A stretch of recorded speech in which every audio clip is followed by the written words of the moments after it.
কালকে বিয়ে করবো, তাহলে আজকে ফোন শেষ করবো কেন? বিয়ে করার পরেই করো। সমস্যা কি, এটা কি করে নাই? না, বিয়ে করার পরে করো, এখন কেন করবা? কালকে তো বিয়ে হচ্ছে, আমি তো তোমার আগেই বলছি যে দেখো, বিয়ে করি, বিয়ে করার পরে সবই তোমার, তখন তুমি যেমনি খুশি তেমনি যা খুশি তা করো, কিন্তু এখন কেন?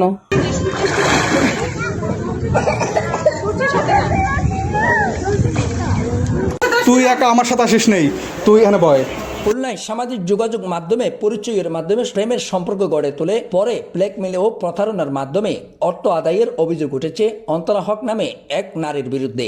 এই ঘটনায় তার বর্তমান স্বামী হিসেবে পরিচিত সাইদ হাসান কানন এবং সাবেক স্বামী শ্রাবণের বিরুদ্ধেও সহযোগিতার অভিযোগ করেছেন ভুক্তভোগীরা। অভিযোগকারীদের দাবি, এটি কোনো বিচ্ছিন্ন ঘটনা নয়, বরং দীর্ঘদিন ধরে দেশি বিদেশি, বিশেষ করে প্রবাসী বাংলাদেশিদের টার্গেট করে পরিচালিত একটি সংঘবদ্ধ প্রতারণা চক্রের অংশ।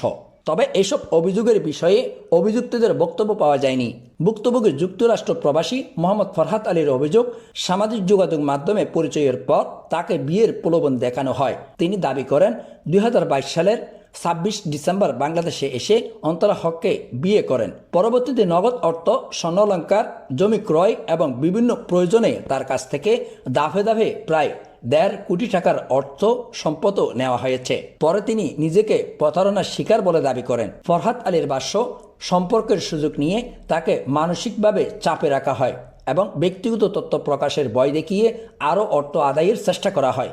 বিষয়টি নিয়ে প্রতিবাদ করলে প্রভাবশালী ব্যক্তি ও উচ্চপদস্থ কর্মকর্তাদের নাম ব্যবহার করে ভয় দেখিয়ে ভয়ভীতি প্রদর্শন এবং মিথ্যা মামলায় জড়িয়ে দেওয়ার হুমকিও দেওয়া হয়েছে বলে তিনি অভিযোগ করেন। অভিযোগকারীদের দাবি, শুধু ফরহাদ আলী নন, আরও কয়েকজন দেশি প্রবাসী বাংলাদেশিও একই ধরনের কৌশলের শিকার হয়েছেন। তবে তাদের অভিযোগ, সামাজিক যোগাযোগ মাধ্যমে সম্পর্ক গড়ে তোলে, পরে তিনি বিভিন্ন অজুহাতে অর্থ আদায়, ব্যক্তিগত তথ্য, ছবি ব্যবহার করে ব্ল্যাকমেল এবং ভয়ভীতি প্রদর্শনের মাধ্যমে মোটা অঙ্কের অর্থ হাতিয়ে নেওয়া হয়েছে।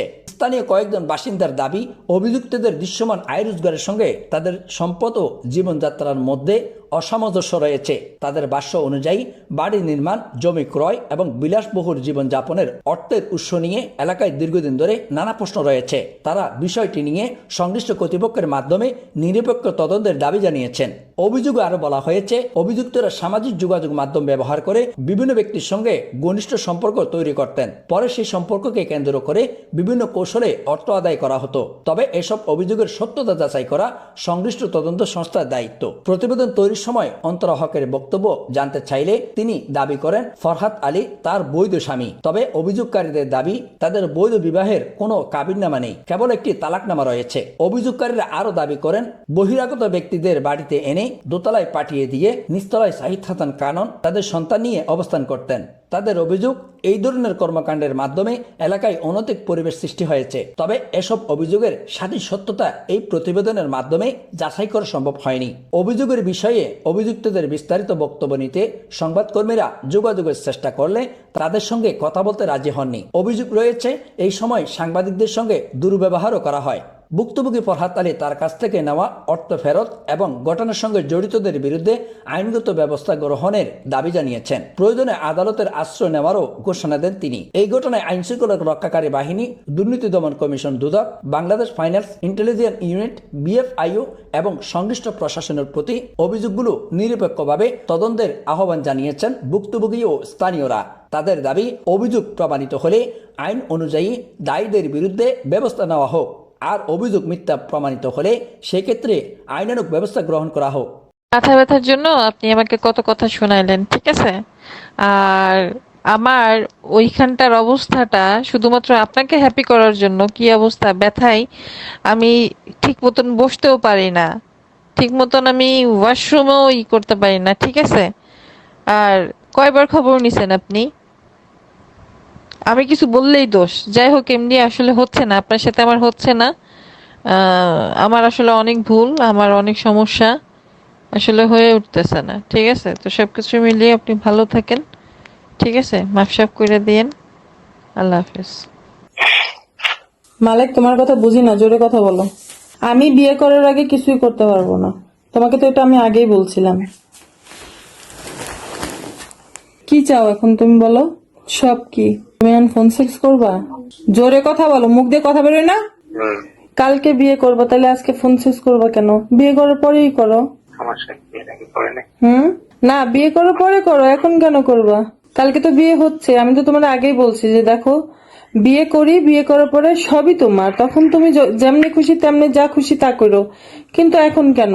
এখন তো দরকার নাই। সমস্যা কি? না, এখন দরকারটা কি বলো? তুমি এত পাগল হইছো কেন এখন বলো? প্লিজ।